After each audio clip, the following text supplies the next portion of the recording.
Jane was wiping her tears as she applied ointment to her arm. It was severely bruised again by David. She sobbed silently and remembered the time when she and David fell in love. Their love story was famous in college, and everybody adored their couple. However, after a few months of their marriage, Jane learned about her husband David's violent and aggressive anger. He would get angry at the slightest inconvenience and shout at his wife. And sometimes when things got too heated up, he wouldn't refrain from raising his hand at Jane and hurting her physically. When the first time David raised his hand to her, she decided to walk out of the marriage. However, David apologized to her, showered her with gifts, and promised never to lose his anger. Jane believed him, and it became David's unhealthy pattern. He would emotionally and physically abuse her and then apologize to her. Sometimes he even cried and cursed himself for being so miserable with his wife. And after that, he would bring his wife expensive gifts to cheer her up.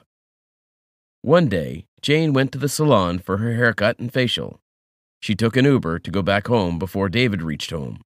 But luck wasn't on her side, and she got stuck in a severe traffic jam. She kept asking the driver to hurry up, but there was nothing he could do. Jane was getting anxious with each passing minute. She was scared about what David would do to her if she didn't reach home in time. She grabbed a magazine in the taxi to shift her mind from David. Respect is as important as love in a relationship, she thought about her relationship with David and turned the page. When she arrived home, David was pacing angrily in the living room. Jane took off her bag and went to hug David. "Do you like my new hair?" she asked, masking her fear. David looked at her and smiled evilly. He then touched Jane's silky hair and pulled it fiercely. "Where were you, Jane? You know I hate it when you are not at home when I come back. How many times do I have to tell you?" He screamed and then pushed Jane towards the coffee table. Jane couldn't keep her balance and hit the table on her forehead. She winced in pain, but she said nothing. She went to the kitchen to brew coffee for David. She watched the water boil and felt a tear escaping her eye. She wiped it quickly as it made David angry. She poured the hot coffee, added some cookies to the tray, and went outside to David. "Jane," David said in a low voice, "I'm sorry, honey. I had a rough day at work. Are you okay?" he asked with great concern. Jane nodded her head and said nothing. David touched her wound and said, "Jane, why do you bring out the worst in me? You should have come back early.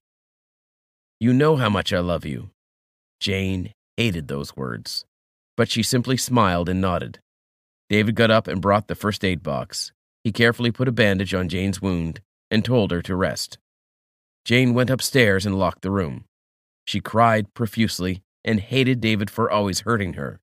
She cried until she felt light, took a painkiller, and went to sleep. A few hours later, David unlocked the room and woke Jane up. His hands were full of shopping bags. "Look what I brought for you," he said excitedly as he started showing beautiful dresses to Jane. "These are lovely, thanks, David. But I already have so many dresses," Jane smiled. David nodded but told her that he had bought her these dresses for the party he had arranged for their second wedding anniversary. Jane smiled forcefully.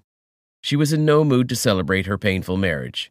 David told her to get ready at 9 p.m. to reach the venue. Jane nodded and said nothing. David couldn't help but stare at how beautiful his wife looked. She wore a beautiful blue dress and curled her hair, just as he liked it. "You look beautiful, Jane," he exclaimed. "Thank you, David. You look great too," she replied. They both left the house to attend the party. Jane was surprised to see the arrangements David had made for her. He had spent a hefty amount on decor, food, and everything else. But it didn't make Jane happy. In fact, she hated it. David had thrown this party because he felt guilty about hurting her. She wanted to run away from the party, but didn't have the guts to do so. Thus, she decided to pretend to be a happy and loving wife. David had also invited Jane's friends to the party. They all were in awe of how David was so loving towards Jane. "You are one lucky woman, Jane. Your husband is still in love with you," her one friend said. The other agreed and said, "I agree. Look at the dress and jewelry he bought for Jane. My husband would never do that." Jane said nothing and only smiled. She couldn't tell her friends the pain she had to endure and how David sometimes became a monster. Jane's best friend, Sophia, noticed the wound on her forehead, and she decided to ask Jane at the right time. When Sophia found Jane alone, she asked, "Jane, are you okay? You are awfully quiet and look withdrawn. What is that wound?" Jane got teary-eyed thinking about how David hurt her the other day. She gulped and said, "Sophia, David." Jane slipped in the bathroom. "I have always told her to be more careful with the wet floor, but she was excited about this party," David said. And Jane was shocked at how David came so quickly to her. Jane smiled at Sophia. "Yes, David always tells me to be more careful," she said in a scared voice. Sophia watched her friend as nervous and sensed that something wasn't right.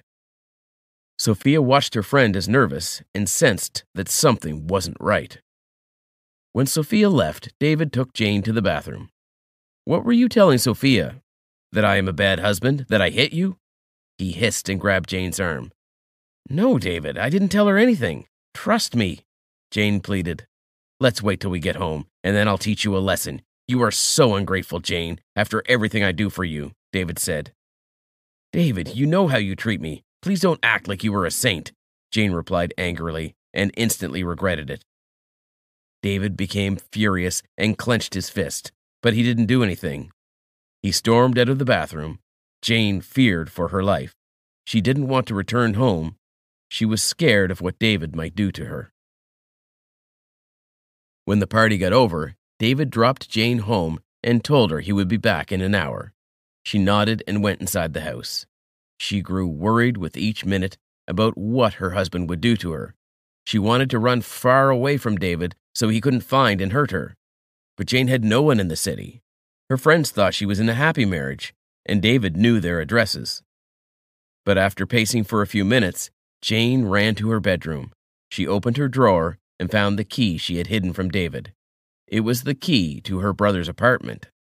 Her brother had moved to another country for work and gave Jane the key to his apartment. David always thought that Jane's brother had sold the apartment. When David came home, he went straight to his bedroom and was shocked to see that Jane wasn't there. He called out her name, but the home was silent. David started getting angry and called her, stunned to see her phone lying on the bed. "Where did she go?" he yelled, and kicked the bed hard. He waited for Jane to come back and decided that he would teach her a lesson she would never forget. David waited all night long, but Jane never returned. He started getting worried and decided to call her friends. But her friends had no idea where Jane had gone. David took his car and drove to all the places he could think of where Jane could go, but he didn't find her anywhere.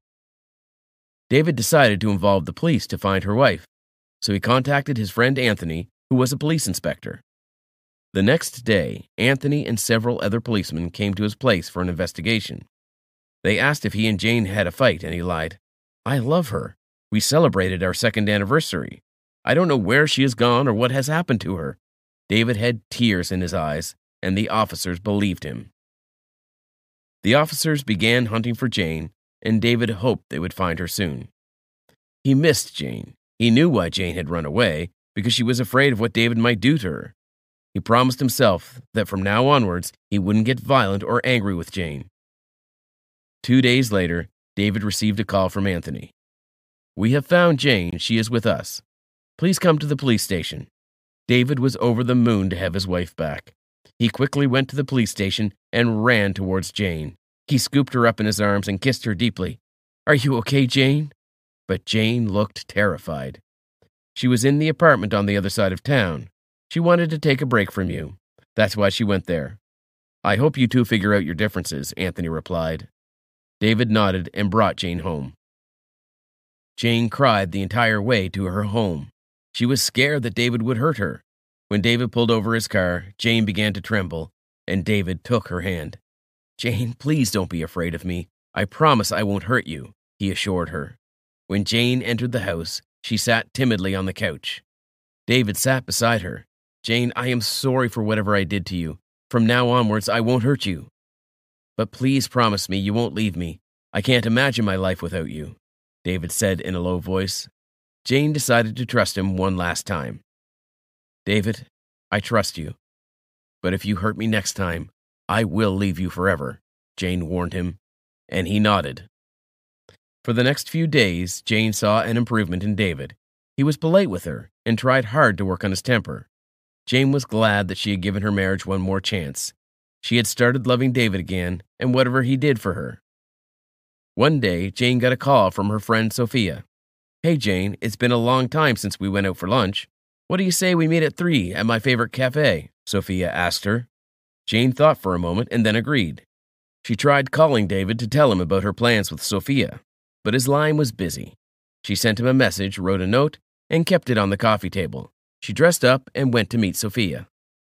Jane and Sophia chatted about their lives. Sophia told her about her tiring shifts in the hospital and how the senior doctors bossed her around. Jane told Sophia about how she spent her time at home baking and cooking different things for David. They enjoyed their lunch and decided to stay a little longer and have coffee. Jane knew that David wouldn't mind if she spent some extra time with her friends. Sophia went to the restroom to freshen up, and Jane picked up her phone to check her messages. Just then, someone tapped her shoulder. Jane turned around and saw a young man with a big bouquet in his hand. Jane stood up and the man asked her, "Are you Sophia?" Jane shook her head and told the guy that Sophia was in the restroom. "Can you give these flowers to Sophia? Tell her that it's from Jacob." Jane smiled and took the flowers. When Sophia returned, she was surprised to see flowers on the table. "Where did you get them?" Jane teased her and said, "A guy dropped them off and said it's from Jacob." Sophia laughed and told about the guy she had been dating. "He is crazy about me and sends me flowers and gifts every now and then, through his friends or random people," Sophia explained. Jane was happy for her friend, and after finishing her coffee, she returned home. Jane was surprised to see David's car. He came back from work at 6 p.m., and never before that. She got concerned that maybe David wasn't feeling well and rushed inside. David was sitting on the couch and watching the news. Jane came to him and asked if he was feeling all right. Dave nodded and said nothing. He looked serious. Jane asked him if he would like some coffee, and he nodded. She went to the kitchen and started preparing David's coffee. A few minutes later, she felt someone standing behind her. She turned around and saw David standing with his fists clenched. "Where were you, Jane?" he asked. Jane smiled and told him that she was out with Sophia.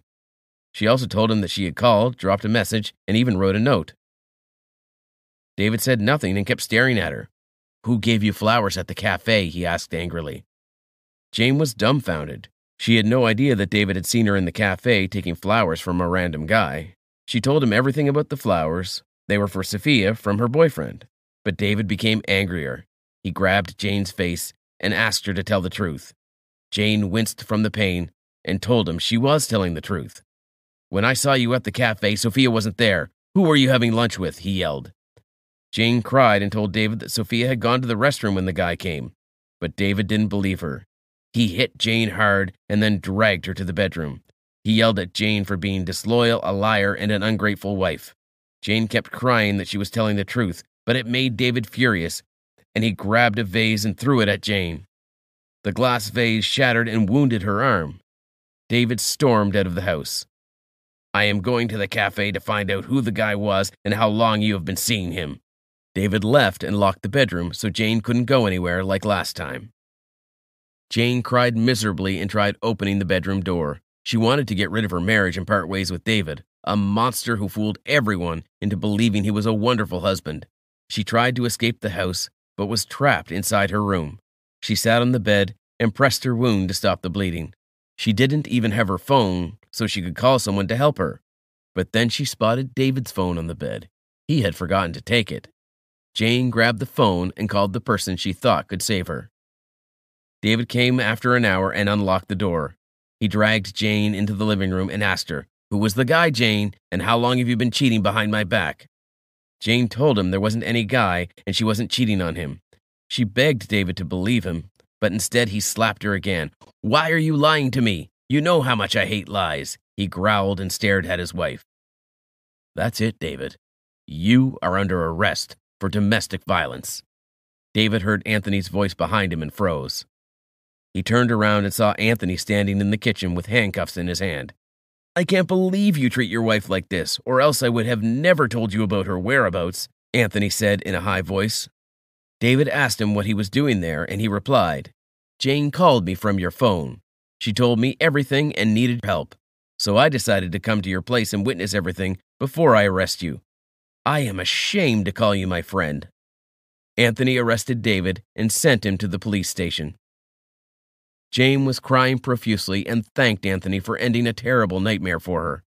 "It's okay, Jane. It's my job. You did the right thing by calling the police. Being divorced is 1,000 times better than being trapped in an abusive marriage," Anthony consoled her.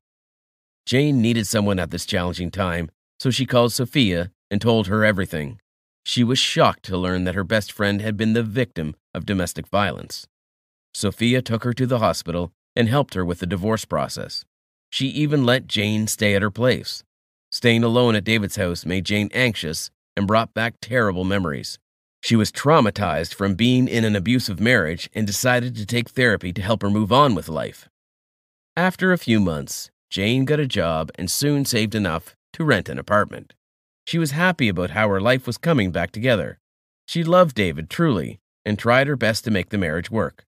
But David's temper had ruined their marriage. There were days when Jane missed the happy and fun-filled days with David, but she didn't regret the decision she had made for herself. She now lived on her own terms and went wherever and whenever she wanted without fearing anyone. A year later, Jane became a different woman. She was bold, confident, and courageous. She had learned from her past experiences that being a coward empowered the abuser to hurt his victim more. Hence, she had now become fearless. Instead of crying and feeling helpless in challenging situations, she remained calm and positive. She always trusted herself to come up with a solution. Breaking free from an abusive marriage allowed Jane to live as she wanted. She had buried the painful memories from her wedding in her heart. She promised herself that she would never allow anyone to disrespect or hurt her.